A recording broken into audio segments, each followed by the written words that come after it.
সবাইকে good afternoon বলবো না নুন বলবো তাই ভাবছি, কারণ এখন 12টা বেজে গেছে।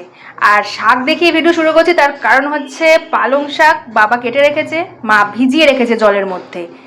তো এবার আমি এই শাকগুলোকে জল থেকে তুলে বা জলটা ঝরাবো। মানে আমার প্রসেস দেখেছো, আমি শাকটাক ধরতে খুব ভয় পাই, কারণ এর মধ্যে পোকা থাকে। তো সেই কারণে আমি এইভাবে তুলছি।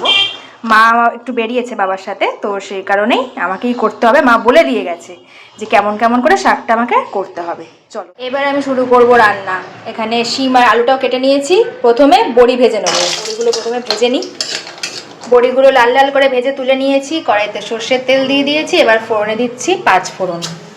এবার শাকটা দিয়ে দেবো। শাকের সাথে আমি সবজিগুলোও সব দিয়ে দিয়েছি, একসঙ্গে সব ভাজবো। জানি না ঠিক এইভাবেই করে কিনা পালং শাক, আমি করছি। আবার এটা নাড়াই যাবে না মনে হচ্ছে। এখন দিয়ে দিচ্ছি টেস্ট মতো নুন, আর দিচ্ছি হলুদ।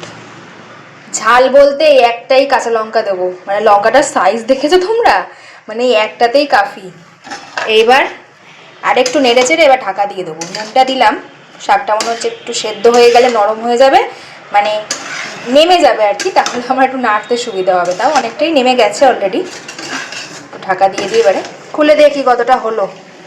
বাহ, অনেকটাই জল বেরিয়েছে। সেদ্ধ হয়ে যাবে, এই জলেই সেদ্ধ হয়ে যাবে, যদিও শাকে জল দেয় না। আমার পালং শাক রান্না প্রায় হয়ে এসেছে। এবার দিয়ে দিচ্ছি চিনি, আর সাথে বড়িগুলো। বড়িগুলো শেষে দিলাম, তার কারণ আমি মাকেই দেখেছি রান্না করতে, বড়ি প্রথমে দিলে ভেঙে যায়, লাস্টে দিলে গোটা গোটা থাকে। আর একটু শুকিয়ে আসলেই নামিয়ে নেবো।